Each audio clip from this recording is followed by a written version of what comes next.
Porque no solo de pan vive el hombre, sino de toda palabra que sale de la boca de Dios. Esta es una declaración de Jesús en la que creemos profundamente. Por eso nos encontramos todos los días buscando vivir y revivir por intermedio de la palabra de Dios. Hoy nos detenemos en el segundo capítulo del libro a los Gálatas, escrito por el apóstol San Pablo. Pero antes pedimos la bendición de Dios.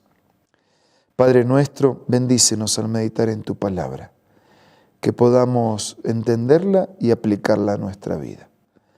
No merecemos nada, pero te lo pedimos en el nombre de Jesús. Amén. Ya hemos dicho en el día de ayer que el libro de Gálatas es algo así como una carta magna de la libertad cristiana. Es el libro al que Lutero se aferró fuertemente por el contenido centrado en la salvación que a través de la fe podemos recibir en los méritos de la gracia y de la vida de nuestro Señor Jesús.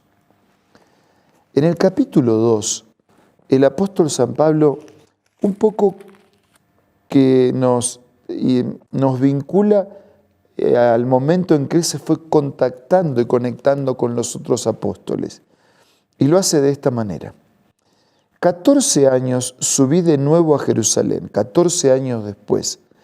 Subí de nuevo a Jerusalén, esta vez con Bernabé y también con Tito.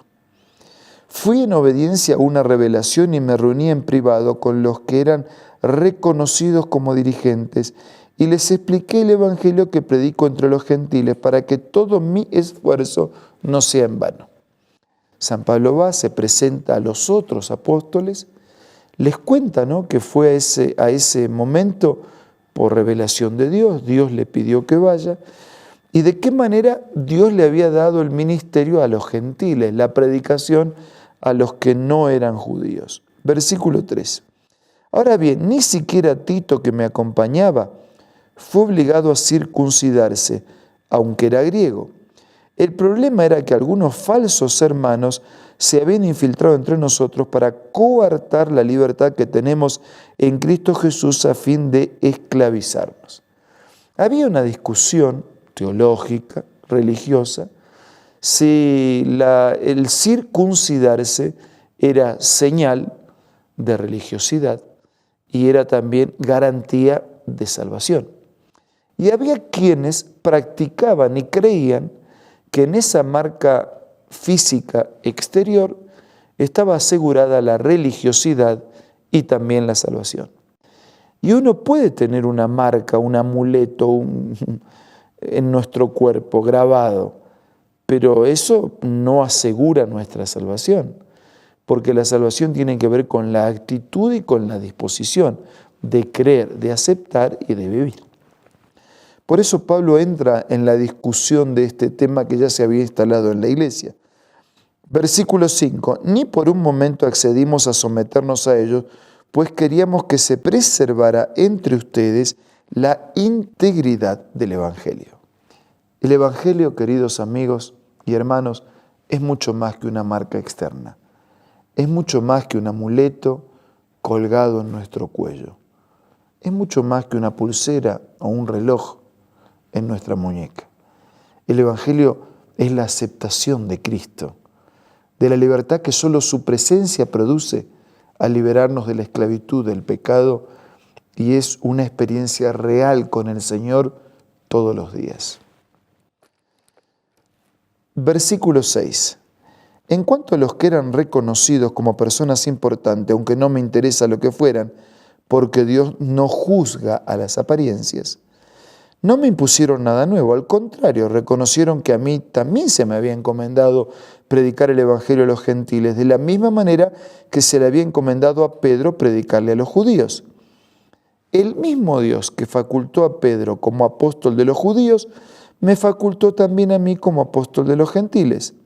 En efecto, Jacobo, Pedro y Juan, que eran considerados columnas, Al reconocer la gracia que yo había recibido, nos dieron la mano a Bernabé y a mí en señal de compañerismo, de modo que nosotros fuéramos a los gentiles y ellos a los judíos. Solo nos pidieron que nos acordáramos de los pobres, y es eso precisamente lo que he venido haciendo con esmero. Pablo insiste en mostrar un Dios tan amplio que busca la salvación no solamente de los judíos, sino también de los gentiles, de los que no eran judíos, es decir, la salvación de toda la humanidad. El versículo 11, Pablo con sinceridad nos cuenta que, pues bien, cuando Pedro fue a Antioquía, le eché en cara su comportamiento condenable. Antes que llegaran algunos de parte de Jacobo, Pedro solía comer con los gentiles, pero cuando aquellos llegaron comenzó a retraerse y a separarse de los gentiles por temor a los partidarios de la circuncisión. Entonces los demás judíos se unieron a Pedro en su hipocresía y hasta el mismo Bernabé se dejó arrastrar por esta conducta hipócrita. ¿Qué pasaba? Había quienes creían que los gentiles y también las mujeres no podían ser depositarias o depositarios de la salvación que Dios ofrece a todos según su palabra. De hecho, la religión de muchos o la oración de muchos era: Señor, te doy gracias que no soy ni gentil ni mujer. Merezco la salvación. Yo no soy gentil, yo no soy mujer. Yo merezco la salvación. Y Pablo insiste para mostrarnos que no es una apariencia exterior, no es una camiseta colgada, que la religión tiene que ver no con una apariencia. Sí, la apariencia también tiene su lugar, siempre y cuando lo que parecemos es el resultado de lo que somos. Si no, no tiene sentido. Cuando vi que no actuaban rectamente como corresponde a la integridad del Evangelio, le dije a Pedro delante de todos: si tú que eres judío vives como si no lo fueras, ¿por qué obligas a los gentiles a practicar el judaísmo? Si Pedro ya no centraba su experiencia religiosa en lo ceremonial, ¿por qué pedirle a los gentiles que basen su experiencia religiosa en lo ceremonial? Nosotros somos judíos de nacimiento y no pecadores paganos. Sin embargo, al reconocer que nadie es justificado por las obras que demanda la ley, sino por la fe en Jesucristo, también nosotros hemos puesto nuestra fe en Cristo Jesús para ser justificados por la fe en Él y no por las obras de la ley, porque por esa nadie será justificado.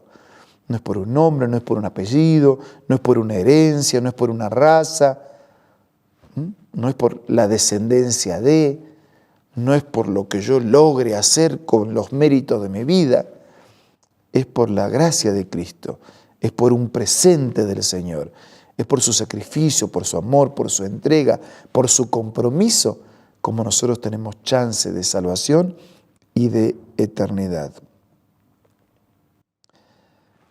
Versículo 17.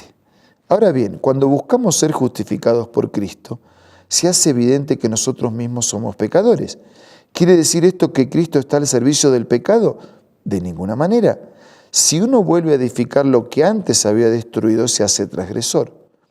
Yo, por mi parte, mediante la ley, he muerto a la ley a fin de vivir para Dios. La ley no me salva, es Dios el que me salva. Por lo tanto, yo vivo para Dios, solo que cuando vivo para Dios termino respetando la palabra, el mensaje, la voluntad y la ley de Dios. He sido crucificado con Cristo y ya no vivo yo, sino que Cristo vive en mí. Y lo que ahora vivo en el cuerpo lo vivo por la fe en el Hijo de Dios, quien me amó y dio su vida por mí. No desecho la gracia de Dios. Si la justicia se obtuviera mediante la ley, Cristo habría muerto en vano. Pablo va a explicar el papel de la ley para mostrarnos, para guiarnos, para mostrarme mi vida de pecado, para llevarme a Cristo que resuelva mi problema del pecado. Pero Pablo tiene claro, no es por mi obediencia, no es por mis méritos, no es por mi sabiduría, mi inteligencia, por mis obras de bien, no, es un regalo, es un presente de Dios. Es por Cristo, es por su sacrificio, es por su vida. Por eso Pablo dice, yo ya no vivo más, mas vive Cristo en mí. Y lo que ahora vivo, lo vivo en Cristo.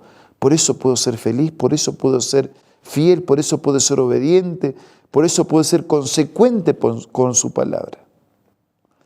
Por eso, por todo eso, en este momento yo quiero invitarte para que puedas vivir en Cristo como Pablo. Que ya no vivamos más nosotros, nuestros deseos, nuestra manera equivocada de ver la vida. Que Cristo pueda reinar supremo y que el reinado de Cristo soberanamente en nuestra vida no solo produzca paz y perdón, sino también produzca fortaleza y capacitación para una vida obediente de su mano, en armonía con su palabra y con su voluntad. ¿Vamos a hacer esto? Vamos a hacerlo ahora a través de la oración.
Señor, en este momento te confiamos una vez más nuestra vida.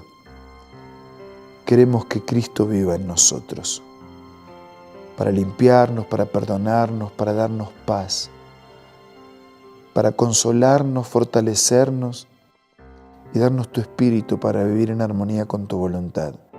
Bendice a todos nuestros queridos amigos. Te lo pido, te lo agradezco en el nombre de Jesús. Amén. Amigos, muchas gracias por acompañarnos en este día. Nos reencontramos mañana para seguir siendo reavivados por la palabra de Dios.